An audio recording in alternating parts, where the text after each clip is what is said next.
नमस्कार, आपका मेरे चैनल में स्वागत है। आज मैं आपको एक दादी और पोते की कहानी सुनाने जा रही हूँ।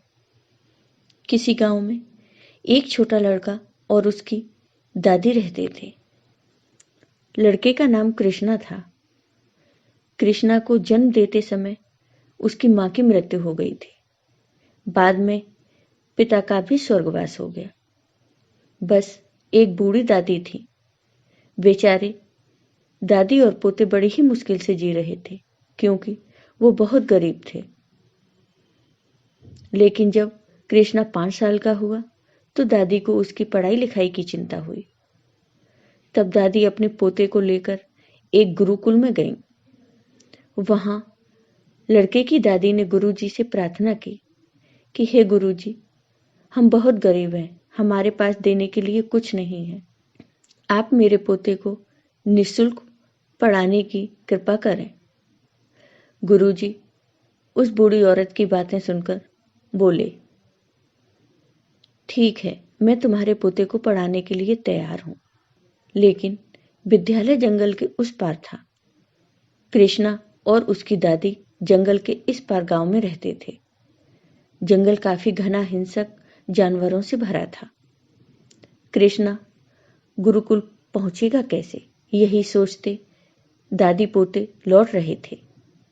साथ में तो दादी उसे रास्ते भर से विद्यालय तक का रास्ता दिखाती और समझाती आई। कृष्णा तो गुरुकुल जाने के लिए उत्साहित था। बूढ़ी दादी समझती थी कि जंगल पार करना कितना कठिन है। दादी और पोता घर पहुंचे। अगली सुबह कृष्णा को विद्यालय जाना था तो दादी का मन भर आया। दादी ने कृष्णा से कहा कि बेटा, अगर रास्ते में तुम्हें डर लगे तो अपने गोपाल भैया को पुकारना।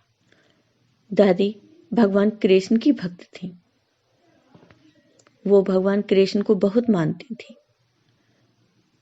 तब कृष्णा ने पूछा, दादी, ये गोपाल कौन है?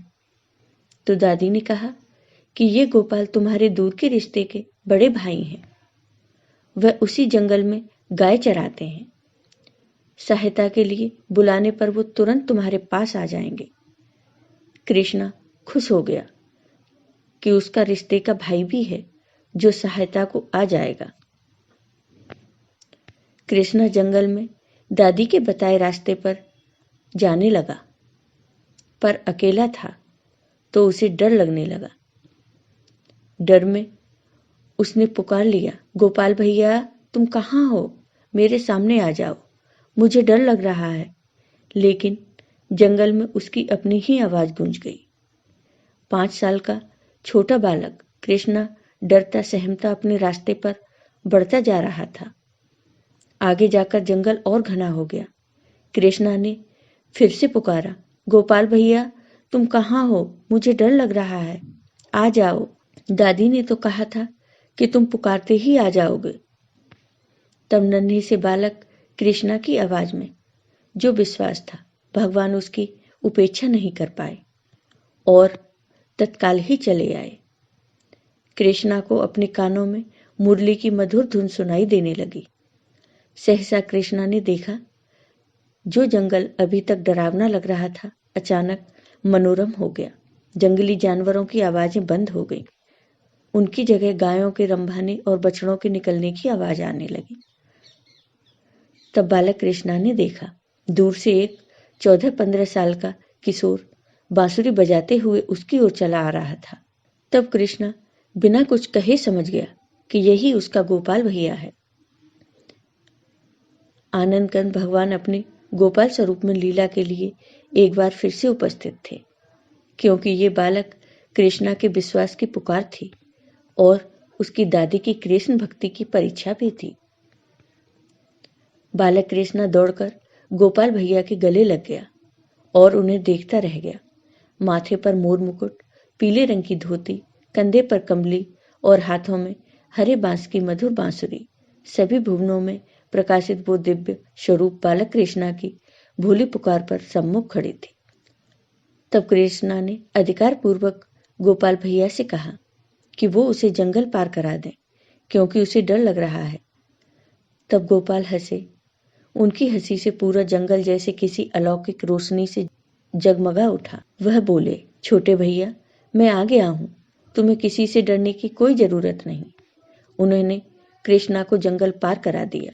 तब कृष्णा ने कहा, आप मेरे बड़े भैया हैं, छोटे भाई की सहायता को शाम को भी आ जाना बिना पुकारे। आप मुझसे प्रेम करते हो तो जरूर आओगे। लीलाधारी ने चिरपरिचित मुस्कान बिखेरी। उनके मुस्कुराने से जंगल में मंगल हो गया। फिर वह बोले, कृष्णा, तुम अपने सारे भय त्याग दो। आज से मैं तुम्हारे साथ हूँ और सदैव तुम्हारे साथ रहूंगा। तब कृष्णा खुशी खुशी विद्यालय चला गया। दिन भर पढ़ाई की। लौटकर देखा तो जंगल के रास्ते पर गोपाल भैया खड़े थे। उनके साथ बहुत सारी गायें और बछड़े भी थे। बालक कृष्णा अपनी सारी थकान भूल गया और दौड़कर भगवान के पास पहुंच गया। गोपाल भैया मुरली बजाते हुए उसे जंगल के दूसरे मुहाने तक छोड़ आए। रास्ते में गोपाल भैया ने उसे पीने के लिए गाय का ताजा दूध भी दिया। उधर दादी दिनभर बेचैन कृष्णा की चिंता कर रही थी। शाम को उन्होंने कृष्णा को आते देखा तो जान में जान आई। उन्होंने पूछा कि आखिर तुम्हें जंगल में डर तो नहीं लगा कृष्णा? तब कृष्णा ने सारी बात अपनी दादी को बताई। दादी को लगा किसी चरवाही ने कृष्णा को जंगल पार करा दिया होगा। वह सोच भी नहीं सकती थी कि स्वयं भगवान श्री कृष्ण ही प्रकट हो गए थे। अब तो यह रोज का नियम हो गया। कृष्णा को गोपाल भैया विद्यालय से घर और घर से विद्यालय छोड़ा करते थे। एक बार विद्यालय में गुरु जी का जन्मदिन का उत्सव मनाया जा रहा था। सभी बच्चों ने तय किया कि वे अपने अपने योगदान से गुरु जी का जन्मोत्सव मनाएंगे। यहीं पर भोजन बनाया जाएगा। कृष्णा ने गोपाल भैया को भी जन्मोत्सव की बात बताई। भगवान ने भी कृष्णा के उत्साह को देखकर खुशी जताई। कृष्णा ने अपनी दादी से उत्सव के लिए पैसे और कुछ सामान देने की बात कही तो दादी ने कहा, बेटा, मेरे पास तो कुछ भी नहीं है जो तुम्हें दे सकूं। आस पड़ोस की दया से तो हम दोनों पल रहे हैं। अगले दिन कृष्णा भारी मन से विद्यालय को चला। वह जाना नहीं चाहता था, लेकिन जन्मोत्सव में पहुंचना जरूरी था। रास्ते में गोपाल भैया मिले, लेकिन उन्हें देखकर कृष्णा ने रोज की तरह कोई खुशी नहीं जाहिर की। भगवान से कुछ छुपा तो था नहीं। उन्होंने भोले बनकर कृष्णा से पूछा, छोटे भैया, तुम दुखी क्यों हो? तो कृष्णा ने अपनी गरीबी की व्यथा सुनाई और आंखों में आंसू भर आए। भगवान से यह देखा नहीं गया। उन्होंने एक छोटी सी मिट्टी की लुटिया में दूध भरा और गोपाल को दिया। तब गोपाल खुश हो गया कि चलो, आखिर उसके पास कुछ न कुछ तो उपहार है। आखिर उसे खाली हाथ तो विद्यालय नहीं जाना पड़ेगा। कृष्णा ने गुरुजी की पत्नी को दूध की लुटिया दे दी। इतनी छोटी लुटिया में दूध देखकर गुरुजी की पत्नी हंसी। गुरु पत्नी ने दूध की लुटिया एक तरफ रख दी थी और बाकी के कामों में लगकर उस लुटिया के बारे में भूल गई थी। लेकिन कृष्णा जानना चाह रहा था कि उसके उपहार का क्या इस्तेमाल किया जा रहा है। इसके लिए वह बार बार झांक कर देखता कि दूध कहाँ रखा है। क्या उसे गुरुजी पिएंगे या किसी और काम में आएगा? तब कृष्णा से रहा नहीं गया। उसने भोलेपन में यह बात कई बार गुरु माता से पूछ ली। इससे नाराज होकर गुरु माता ने दूध की लुटिया उठाई और खीर के बर्तन में पलट दी। सोचा कि लुटिया अभी खाली हो जाएगी तो उठाकर फेंक दूंगी। कृष्णा को भी ये संतोष हो जाएगा कि उसकी दूध की लुटिया का इस्तेमाल खीर बनाने में हो गया। लेकिन ये क्या, लुटिया में भरा हुआ दूध तो खाली ही नहीं हो रहा था। गुरु माता ने घबराकर गुरुजी को बुलाया। वह अपने सभी शिष्यों के साथ आए और गुरुजी ने देखा कि दूध की लुटिया ज्यों की त्यों भरी हुई है। उसे बार बार अलग अलग बर्तनों में उड़ेला जाता, पर वह खाली ही नहीं होती। उसके दूध से एक के बाद एक बहुत सारे बर्तन भर गए। अब तो बर्तन बचे भी न थे। जिसने देखा वही हैरान कि आखिर यह क्या हो रहा है। कहीं कोई माया तो नहीं है। कुछ भय भी हुआ। तब गुरुजी ने कृष्णा से इसके बारे में पूछा तो उसने गोपाल भैया की सारी बात विस्तार से गुरुजी को बता दी। गुरुजी ज्ञानी पुरुष थे। वह तुरंत समझ गए कि ये लीलाधारी की लीला है। उन्होंने तुरंत कृष्णा के पैर पकड़ लिए और भगवान के दर्शन की इच्छा जाहिर की।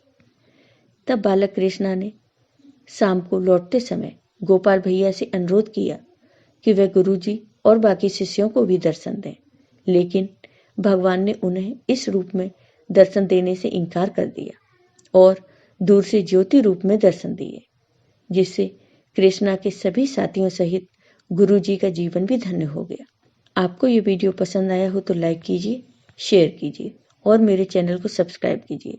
साथ ही बेल आइकॉन पर क्लिक जरूर कीजिए, जिससे हमारे वीडियो के नोटिफिकेशन आपको मिलते रहें। धन्यवाद।